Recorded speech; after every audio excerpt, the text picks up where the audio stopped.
Živijo! Lepo pozdravljeni strani ekipe Tehnološkega parka Ljubljana.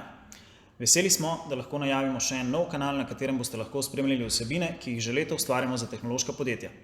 Predstavljamo Starting Gun, poslovni podcast, kjer boste lahko slišali praktične in uporabne nasvete, ki vam lahko pomagajo pri zagonu in rasti vaših podjetij.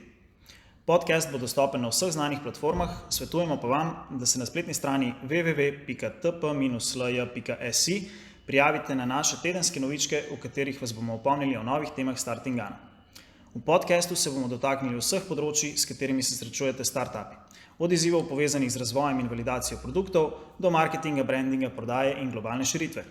V prvem sklopu, ki bo posvečen pravnim izzivom, bo z vami ekipa Lemur Legal. Se poslušamo! Živja, smo pravni del ekipe Lemur Legal. Petra, Špela. In Peter. Ukvarjamo se s pravnim svetovanjem startupom in tehnološkim podjetjem. danes bomo govorili o pravnih tveganjih, ki so jim izpostavljeni podjetniki, startupi in mala podjetja, z osredotočenjem na to, kako ta tveganja omejiti oziroma jih izničiti, s tem, da vam bomo predstavili čim več plastičnih primerov. Za začetek, preden se vržemo v našo današnjo temo, moramo povedati eno osnovo, in sicer to, da se v bistvu vsak podjetnik, vsako podjetje posluje z več različnimi deležniki, to so lahko zunanji partnerji, končne stranke, končni uporabniki, nenazadnje tudi regulatorji. In vsako od takih poslovnih sodelovanj pomeni lahko določeno obliko pravnega tveganja. No, za začetek bomo govorili o sami ustanovitvi družbe. Na začetku se vsak podjetnik sooči z dejstvom oziroma vprašanjem, a bi raje ustanovil DOO ali SP. Tukaj je zelo pomemben element, s kakšnimi tveganji boste poslovali. Ker če so ta tveganja visoka, velika, boste definitivno se vam bolj splača ustanoviti DOO, ker gre za družbo z omejeno odgovornostjo. Torej, vaša družba bo odgovarjala zgolj z družbenim kapitalom oziroma premoženjem. V primeru, da ustanovite SP, pa boste odgovarjali tudi s svojim osebnim premoženjem. V obeh primerih vas bojo tudi bremenili davčni stroški, ustanovitveni stroški in računovodstveni stroški. Ampak, če potegnemo črto, se na koncu bolj splača iz stroškovnega vidika ustanoviti SP, ker je cenejši. V obeh primerih pa, če se vam na koncu obseg poslovanja spremeni, imate vedno možnost prestrukturirati družbo, torej iz SP-ja v DOO ali obratno. No in zdaj, recimo, če se odločimo, da smo podjetnik in se odločimo, da bomo svojo podjetniško pot nadaljevali v obliki DOO-ja, se zelo hitro srečamo z vprašanjem družbene pogodbe. Družbena pogodba je tisti krovni akt vsake družbe, ki ga je potrebno sprejeti pri sami ustanovitvi družbe. In ko ustanavljamo družbo, imamo dve možnosti. Ena možnost je, da gremo do tako imenovane EVM točke, druga možnost je, da gremo do notarja. Zdaj, pri prvi možnosti je družbena pogodba zelo, zelo kratka. Gre za neko tipizirano družbeno pogodbo, po obsegu je velika največ tam dve strani pa pol, in lahko si predstavljate, da taka družbena pogodba ne vsebuje nekega velikega nabora klavzul. Torej, gre za pogodbo, ki ne prinaša neke velike pravne varnosti za družbenike. Na drugi strani je možnost, da gremo do notarja, tam skupaj z notarjem ali pa že prej z pravniki se pripravi ta družbena pogodba, ki pa obsega bistveno več pogodbenih klavzul, ki na takšen ali drugačen način varujejo posamezne družbenike. In zdaj en tak lep primer iz prakse. Nekaj časa nazaj so se na nas obrnili družbeniki družbe, ki so uporabljali ravno to kratko družbeno pogodbo in so v bistvu hoteli se raziti.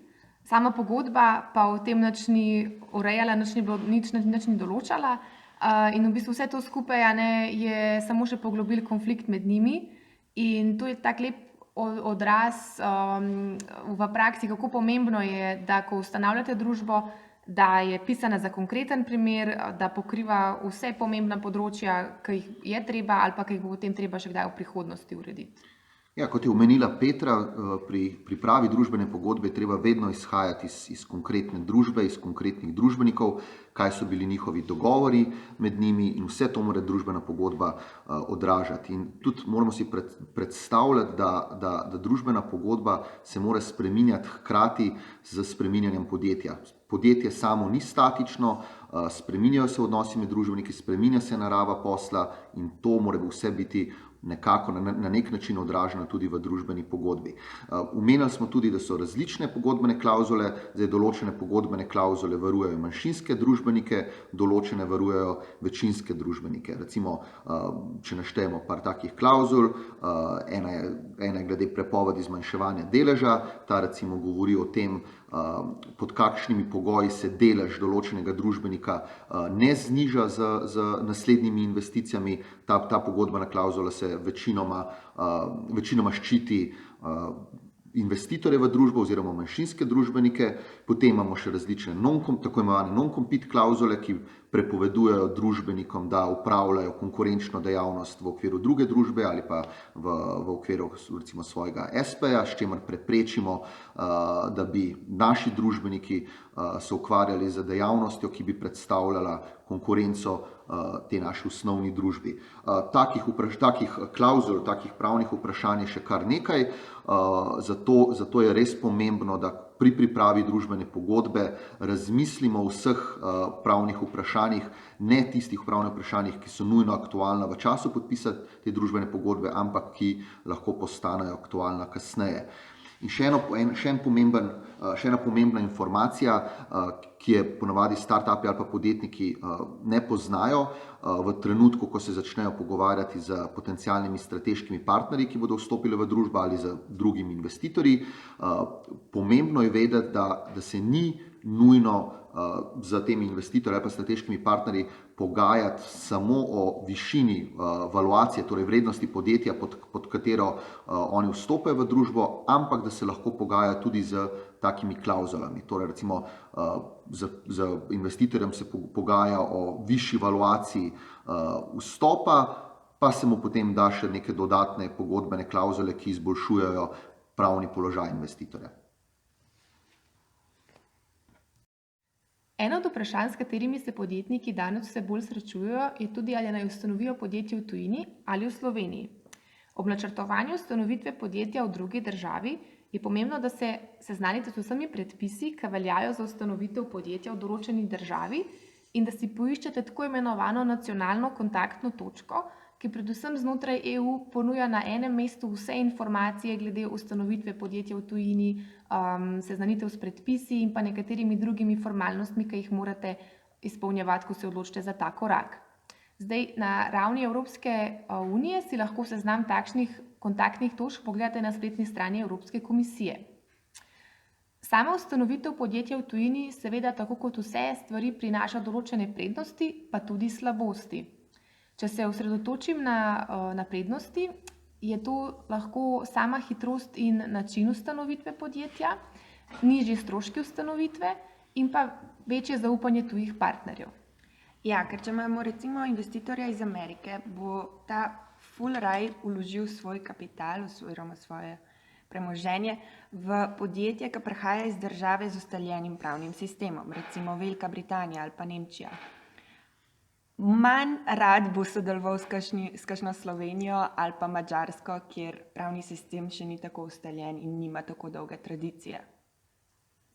Zdaj pa, če se osredotočimo še na slabosti, prej sem omenila, da imate lahko nižje stroške ustanovitve, ampak to lahko tako na prvi pogled zgleda. Ko se začnete poglabljati v sam sistem, se pa lahko potem izkaže, da imate lahko potem določene prikrite stroške, ki znajo biti kar visoki, samo nepoznavanje prava pa tudi lahko igra precej pomembno vlogo pri ustanovitvi podjetja in pa tudi samih obveznosti, lahko imate potem določene davčne in pa druge obveznosti, s katerimi niste seznanjeni.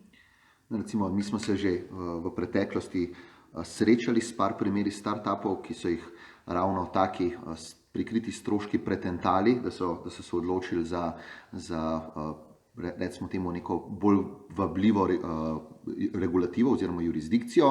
Tak primer sta Estonija in Liechtenstein. Recimo, če vzamemo primer Liechtensteina, seveda v primerjavi z Slovenijo nižji stroški ustanovitve podjetja, ampak Ko si potem enkrat tam, skladno z njihovo zakonodajo moraš najeti lokalne revizorje, lokalne pravnike, potrebno je imeti tam registrirano pisarno, ker seveda tudi ni nizek strošek, in tako pridemo v bistvu kumulativno do višjih stroškov ustanavljanja podjetja oziroma ustanovitve podjetja, kot je to v Sloveniji. En tak primer je tudi Estonija. Estonija ima tudi nižje kapitalske zahteve za ustanovitev podjetja, prav tako so nižji tisti začetni stroški, ampak recimo ima pa potem določene specifike pri potrebi pridobivanja licenc za določene pravne posle. Še en tak primer je primer Atlas Stripe. Atlas Stripe je ameriško podjetje, ki je zelo olajšalo način ustanavljanja podjetij za startupe, ampak težava je potem ta, da ko je enkrat podjetje ustanovljeno po zelo hitrem postopku, potem ponavadi podjetniki ne poznajo svojih davčnih obveznosti, ne poznajo svojih računovodskih obveznosti in seveda ne poznavajo nasplošno drugih obveznosti, ki jih imajo iz naslova ustanovitve tega podjetja. Seveda pa potem to v naslednjem koraku prinese dodatne stroške. Naslednji pomemben vidik so pogodbe z zunanjimi izvajalci in pa zaposlenimi. Zdaj, to je zelo široko področje, ampak tukaj je bistveno, da vaša pravna dokumentacija odraža dejavnost, s katero se vaše podjetje ukvarja. Zdaj, primer nekaj bistvenih določil je recimo, da opredelite avtorske pravice. Če, na primer, zaposlite zunanjega izvajalca, ki za vas razvija neko programsko opremo, je zelo pomembno, da v trenutku, ko bo ta izvajalec to opremo razvil, da bo le ta postala last vašega podjetja in ne njega. Zelo pomembno pa je tudi, da natančno opredelite pravice in obveznosti pogodbenih strank. En tak lep primer, kjer je bistven pogoj posla rok. Predstavljajte si, da konec novembra naročite božično darilo in seveda vi ga pričakujete, da bo prišlo enkrat do božiča, da ga boste lahko dali tisti osebi, za katerega ste ga naročili, samo darilo pa pride januarja. S tem si nimate kaj veliko pomagati in v takšnem primeru je zelo pomembno, da bi bilo pač v sami pogodbi določeno, kdaj se bo pogodba izpolnila, ker v takšni situaciji vam tudi nadomestna izpolnitev nič ne pomaga, ker je sam namen že v bistvu izničena. Naslednja tema, ki se bomo dotaknili v okviru našega podcasta, pa je vprašanje financiranja. Seveda si noben ne želi, ali pa ni neka ekonomska poslovna logika, da se podjetje financira samo izključno iz sredstev ustanoviteljev. Vsi poznamo to ameriško formulo iz startup sveta 4x F. Friends, Family, Fools and Founders. Tako da prej ali slej pridemo do vprašanja, ko podjetje išče neke vere, neke zunanje vere financiranja. Tukaj se moramo zavedati, da obstaja več različnih vrst financiranja, ali z vidika vrst investitorjev, govorimo o poslovnih angelih, govorimo o pospeševalnikih, o skladih tveganega kapitala, tudi seveda z vidika vprašanja zrelosti podjetja, torej v kateri fazi razvoja podjetja samo podjetje išče vire financiranja, gre to za tisto čisto začetno financiranje, ali potem že govorimo o nekem scale-upu, torej nekemu startupu, ki je že dobil določene runde financiranja, pa je potem zdaj išče sredstva za neko globalno rast. Seveda pa, kar je najpomembnejše iz tega vidika, ki ga bomo danes obravnavali, kakšna je ta oblika financiranja, torej kakšna so ta sredstva, ki se investira v startup. Ali gre tle za investiranje kapitala, ali gre za investiranje tako imenovanega smart moneyja, torej nekih storitev, mogoče tudi pravic intelektualne lastnine ali nekih drugih sredstev. In zdaj bi vas upozorili na par primerov iz prakse. V Lemur Legal smo se že večkrat srečali z vprašanjem investiranja na obeh straneh, svetovali smo in investitorjem, poslovnim angelom, pospeševalnikom in pa tudi samim startupom. Recimo eno od vprašanj je, seveda bil že preomenjen, vprašanje pametnega denarja, torej smart moneyja. Gre za obliko investicije, kjer se investitor zavezuje podjetju zagotoviti določene storitve, recimo mu urediti določene partnerje, sestanke s partnerji. Z vidika startupa je taka investicija lahko zelo hitro problematična, če ni na ustrezen način v pogodbi definirana. Torej, da niso zelo jasno opredeljene obveznosti, ki jih bo tak investitor izpolnil do podjetja. Zelo hitro se nam zgodi, da bo nek investitor rekel, da bo on raje kot kapital v podjetje investiral samo svoje storitve, takega investitorja potem dobimo kot družbenika v podjetje in potem sam družbenik tega ne izpolni. Zdaj, kaj točno v takem primeru narediti? Seveda, obstaja potem ena vrsta pravnih vprašanj in pravnih zapletov, kako takega potem družbenika sankcionirati. Zato, če se kdaj pogovarjamo z investitorjem, ki želi vložiti del ali pa svojo celotno investicijo v tako imenovanem smart moneyju, je treba zelo, zelo jasno opredeliti, kakšna je ta investicija, roki za izpolnitev teh storitev in tako naprej. Drugo področje, ki bi ga tudi radi danes na kratko omenili, so pa tako imenovana konvertibilna posojila. Gre za posojila, ki jih startupi ali pa podjetja imajo zelo rada, predvsem z vidika, ker v prvi fazi prejem takega posojila ne pomeni tudi dajanje nekega deleža v kapitalu. Gre za, pri konvertibilnem posojilu imenuje se tudi mezanin posojilo oziroma mezanin financiranje, se taka sredstva dajo v obliki dolžniškega posojila, se pa potem po določenimi pogodbenimi pogoji to posojilo lahko konvertira v kapital. In ravno tukaj nastopi težava, pogosto v praksi, da podjetja niso pozorna na samo pogodbo o konvertibilnem posojilu, predvsem v delu, ki govori, pod kakšnimi pogoji se to posojilo konvertira v kapital in pa predvsem po kakšni ceni. In hitro se nam lahko zgodi, da v bistvu podjetnik ali pa podjetje s podpisom take pogodbe zelo poceni proda svoje podjetje, pa se tega sploh ne zaveda. Tretja točka, ki bi se jo radi dotaknili danes, so pa pogodbe z raznimi svetovalci. Gre za svetovalce, na trgu jih je kar nekaj, ki ponujajo svoje storitve posredovanja pri investitorjih in seveda v primeru, da se neka investicija dejansko zagotovi, so taki svetovalci upravičeni do nagrade, do tako imenovanega finder's fee. Mi smo se s takimi pogodbami v praksi velikokrat srečali in žal smo naleteli tudi na, lahko bi rekli, milo rečeno, na pogodbe, ki so bile v precejšno škodo podjetnikom. Bom prebral eno tako pogodbeno klavzulo in potem bomo tudi takoj povedali, seveda, kje je težava take klavzule. Primer pogodbene klavzule. Posrednik je upravičen do nagrade, ki znaša 10% zneska, ki ga bi podjetje lahko črpalo na osnovi investicijske pogodbe. Nagrada se posredniku izplača najkasneje 5 delovnih dni potem, ko dobi podjetje na poslovni račun prvo tranšo. No, in tukaj v tej konkretni pogodbeni klavzuli je težava v besedi lahko črpalo. Mi vemo, da recimo, če pogledamo primere slovenskega podjetniškega sklada, ki ima določene sheme financiranja, da je to financiranje odobreno v določenih tranšah. Torej, podjetje dobi prvo tranšo in potem, če izpolni določene obveznosti, dobi lahko drugo in tretjo tranšo.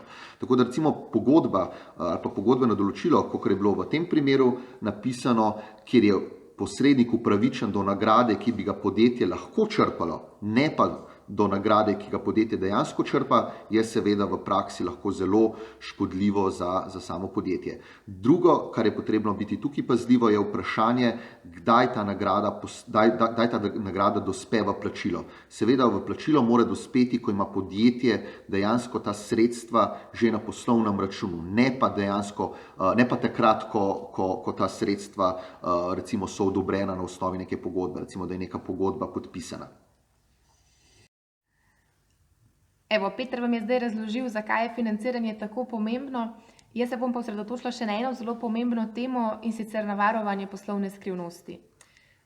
V tem današnjem hitro razvijajočem se poslovnem svetu je poslovna skrivnost še toliko bolj pomembna za podjetja, se lahko predstavlja pomembno konkurenčno prednost in seveda zaradi vsega tega je pa tudi pomembno, da sprejmete ustrezne ukrepe za njeno zaščito. Pri vsem tem ne morem dovolj poudariti, kako je pomemben celovit pristop, se pravi, da sprejmete neke tako operativne ukrepe, kot pa tudi ustrezne pravne ukrepe za zaščito poslovne skrivnosti. Pravne ukrepe bo v naslednjih korakih predstavila Petra. Glede operativnih ukrepov pa seveda te mora biti specializirani ali pa lastni vsakemu podjetju posebej. Ampak v katero smer iti in recimo kakšni so sploh te ukrepi, pa lahko pogledamo v regulirano industrijo ali pa v neko obstoječo industrijo. Recimo primer take je bančništvo. Sam sem delal dolga leta v tej industriji in se spoznal z nekaterimi standardi, ki jih v bistvu banke potem prilagajajo glede na svoj konkreten poslovni model. Eden takih standardov je tako imenovani kitajski zid. Gre za to, da v bistvu mora biti med recimo različnimi organizacijskimi enotami v podjetju jasno opredeljeno, katere informacije lahko krožijo znotraj posamezne enote, tako imenovani need to know, torej vsak od zaposlenih mora vedeti toliko, da lahko normalno izpolnjuje svoje delovne naloge. Zdaj seveda, če gre pa za neke občutljive podatke, recimo za kakšne poslovne skrivnosti, mora biti pa dostop do takih informacij omejen, tako znotraj podjetja, predvsem pa v relaciji z zunanjimi partnerji. No in zdaj vse to, kar je Peter povedal, je potrebno združiti se s pravnimi ukrepi, kjer je pač neka osnova pogodba o nerazkritju informacij oziroma tako imenovan non-disclosure agreement. Ta pogodba o nerazkritju informacij obravnava informacije zaupne narave, ki jih stranki delita med seboj zaradi različnih nekih vzrokov, ponavadi so to neki pogovori o nekem potencialnem sodelovanju in predvsem je pač ta namen, da se to ohrani med strankama in da se to ne deli z nobenimi nepooblaščenimi tretjimi osebami. Zdaj, ta pogodba o nerazkritju informacij je lahko samostojna pogodba, lahko pa tudi predstavlja del druge pogodbe, kar je spet odvisno od konkretne situacije. Naprimer, če se vi z nekim potencialnim partnerjem pogovarjate o tem samo, da boste lahko sodelovali na nekem projektu, se potem ponavadi taka pogodba o nerazkritju informacij podpiše kot neka samostojna pogodba. V primeru, da pa že takoj podpišete neko pogodbo o poslovnem sodelovanju, pa so te klauzule, ki ščitijo te občutljive informacije oziroma poslovne skrivnosti, so pa potem že del takšne pogodbe o poslovnem sodelovanju. Pomembno je tukaj upoštevati nekaj določil, ki ne bi jih pač vsaka taka pogodba vsebovala, in sicer, da noter imate določeno, kaj sploh so te zaupne vsebine oziroma te poslovne skrivnosti, kakšne so izjeme, torej kdaj se lahko neke take informacije deli, kakšne so obveznosti od pač vseh strank, ki so zavezane po taki pogodbi, in pa kakšna je časovna veljavnost takšne pogodbe. Pomembno pa je tudi, da določite, kakšne so odgovornosti za kršitve, in poleg pač kazenske odgovornosti je tukaj en tak institut, ki varuje tisto stranko, ki ne bi kršila pogodbe, tako imenovana pogodbena kazen, kjer je pomembno poudariti, da mora biti pač ta njena višina določena glede na samo vrednost in pa na pomen predmeta obveznosti. Zdaj, kaj to pomeni? Če imate vi, na primer, nek posel, ki je vreden 10 000 evrov, pa imate noter v pogodbi pogodbeno kazen določeno v višini 50 000 evrov, vam po nekako ustaljeni slovenski sodni praksi sodišča take višine ne bodo priznale, ampak bo to bolj kot vaša neka moralna podpora. Torej, to, kar želi Petra povedati, je, da mora biti neka sorazmernost med višino posla in pa med to pogodbeno kaznijo. Seveda je pa trebno poudariti, da recimo, če tej pogodbeni stranki, ki je bila oškodovana, da če nastane večja škoda, kot jo je pokrila ta pogodbena kazen, da seveda še vedno lahko taka stranka uveljavlja v nekem odškodninskem postopku tisto razliko med dejansko škodo in v bistvu zneskom pogodbene kazni. Tako je, ja. Za konec pa samo še to, da same ideje ne morete zaščititi, mora biti to že nekaj bolj oprijemljivega, da lahko potem to ustrezno zaščitite, naprimer, da vložite znamko, patent ali pa model. Tako da previdno, s kom delite svoje ideje.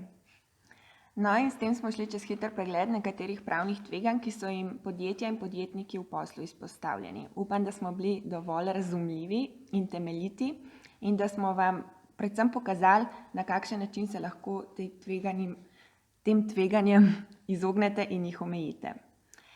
Naš čisto zadnji nasvet za vse bodoče in tudi sedanje podjetnike pa je, da mora vaša pravna dokumentacija vedno odražati najslabši možen scenarij, ki se vam lahko pripeti. Vsi se zavedamo, da gremo v posel z idejo, da bo vse optimalno se izšlo, ampak, kakor bi naš Peter rekel, življenje ni potica. No, če imate še kakršnakoli vprašanja na predstavljene teme, vam ekipa Lemur Legal z veseljem pomaga, zato nam lahko pišete. In s tem se v bistvu mi poslavljamo. Adijo! A ja, pa še to. Sledijo še ostali podcasti, zato redno spremljajte socialna omrežja tako Tehnološkega parka kot Lemur Legal, da boste vedno na tekočem z najnovejšo vsebino Starting Gun. Ko pa bomo Lemuri naslednjič z vami, bomo govorili o pravnih izzivih spletnih trgovin. Če imate za nas še kakšna vprašanja, nam pišite na info@lemur.legal ali pa nas obiščite na spletni strani www.lemur.legal. No, zdaj pa res adijo!